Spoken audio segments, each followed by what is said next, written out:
First நம்ம மசாலா அரைக்கிறதுக்கு தான் ப்ரிப்பேர் பண்ண போகிறோம். இதில் 3 சீக்ரெட் இன்க்ரீடியன்ட்ஸ் இருக்குது. அதில் ஒன்று வந்து கோகோனட் ஆயில். ஸோ ஒரு கடாய் எடுத்துக்கோங்க, அதில் கோகோனட் ஆயில் போடுங்க தேவையான அளவு. ரெண்டாவது சீக்ரெட் இன்க்ரீடியன்ட் நிலக்கடலை. மூணாவது என்னென்னு பார்த்தீங்கன்னா, நம்ம சின்ன வெங்காயம் பெரிய வெங்காயம் ரெண்டையும் மிக்ஸ் பண்ணி போட போகிறோம். அது கூட தக்காளி, கருவேப்பிலை, கொத்தமல்லி, சீரகம், சோம்பு இது எல்லாத்தையும் அந்த கடாயில் போட்டுக்கோங்க. அது ஃபுல்லாக வணங்கினக்கப்புறம் இது கூட தேங்காய் சில் ஆட் பண்ணி நல்லா அரைச்சி ஒரு பேஸ்ட்டை எடுத்து வச்சுக்கோங்க. ஸோ ஒரு கடாய் எடுத்துக்கோங்க, அதில் உங்களுக்கு தேவையான அளவு ரீஃபைண்ட் ஆயில் போட்டுக்கோங்க.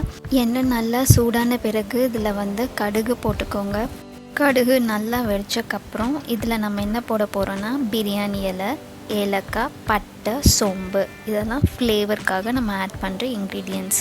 இது நல்லா வணங்கின பிறகு இதில் பெரிய வெங்காயம், கருவேப்பிலை, கொத்தமல்லி இது மூணையும் போட்டுக்கோங்க. ஸோ இப்போது நமக்கு இது நல்லா ஃப்ரை ஆகிடுச்சு. இதில் நம்ம என்ன போட போகிறோன்னா ஜிஞ்சர் கார்லிக் பேஸ்ட் போட போகிறோம். இதோட பச்சை வாசனை போகிற வரைக்கும் நீங்கள் நல்லா இதை வணக்கிக்கோங்க. அடுத்து நம்ம இதில் என்ன போட போகிறோம்னா மட்டன் சேர்க்க போகிறோம். ஸோ ஆல்ரெடி நான் வந்து மட்டனை நல்லா மஞ்சத்தூள் போட்டு க்ளீன் பண்ணி வச்சுருக்கேன். நான் 1/2 kg மட்டன் எடுத்திருக்கேன். ஸோ அந்த மட்டனை இப்போது நம்ம இதில் ஆட் பண்ணிக்கலாம். ஆட் பண்ணிவிட்டு இதை நீங்கள் நல்லா மிக்ஸ் பண்ணி விட்டுக்கோங்க. மிக்ஸ் பண்ணிவிட்டு இதில் நம்ம தேங்காய் சில் ஆட் பண்ண போகிறோம்.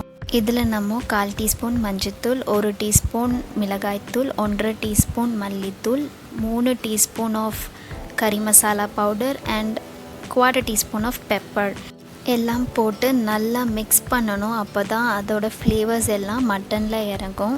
பார்த்தாலே உங்களுக்கு தெரியும் இது நல்லா வணங்கிடுச்சு. இப்போது இதில் நம்மளுக்கு தேவையான அளவு உப்பு சேர்த்துக்கோங்க. நம்ம போட்டிருக்க சால்ட் நல்லா யூனிஃபார்மாக மிக்ஸ் ஆகிற வரைக்கும் நீங்கள் அதை வணக்கிக்கோங்க. இப்போது நம்ம இதில் ஸ்டார்டிங்கில் நம்ம ஃப்ரை பண்ணி அரைச்சி வச்சோம் இல்லையா, வெங்காயம், தக்காளி, தேங்காய் எல்லாம் போட்ட பேஸ்ட், அந்த பேஸ்ட்டை இதில் ஆட் பண்ணி ஃபுல்லாக அந்த மட்டனோட மிக்ஸ் பண்ணிக்கோங்க. அந்த பேஸ்ட் நல்லா மிக்ஸ் ஆன பிறகு தேவையான அளவு தண்ணி ஊற்றி இந்த கலவையை நல்லா கொதிக்க விடுங்க. சிக்கன் விட மட்டன் குக் ஆகிறதுக்கு கொஞ்சம் நிறையா டைம் எடுக்கும். ஸோ அது குயிக்காக குக் ஆகிறதுக்காகவும் நல்லா சாஃப்டாக அது வேகிறதுக்காகவும் நம்ம கடாயில் பண்ணி வச்சுருந்த அந்த கிரேவியை இப்போ ஒரு குக்கருக்கு ட்ரான்ஸ்ஃபர் பண்ணிக்கலாம். இதுக்கப்புறம் நம்ம ப்ராசஸை நம்ம குக்கரில் தான் கண்டினியூ பண்ண போகிறோம். இதை ஃபுல்லாக ட்ரான்ஸ்ஃபர் பண்ண பிறகு அந்த மட்டன் வேகிற அளவு தண்ணி நீங்கள் இதில் ஆட் பண்ணிக்கோங்க. ஆட் பண்ணி ஃபுல்லாக அதை மிக்ஸ் பண்ணிக்கோங்க.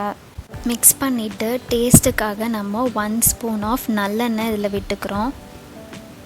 குக்கரை க்ளோஸ் பண்ணி விசில் போட்டு அடுப்பில் வச்சுருங்க. 5 விசில் வந்தக்கப்புறம் இறக்கி வச்சுருங்க.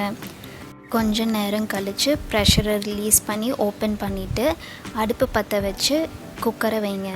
ஒரு 2 நிமிஷம் விட்டு கொத்தமல்லி தூவி இறக்குனீங்கன்னா நம்மளோட சுவையான மட்டன் குழம்பு ரெடி.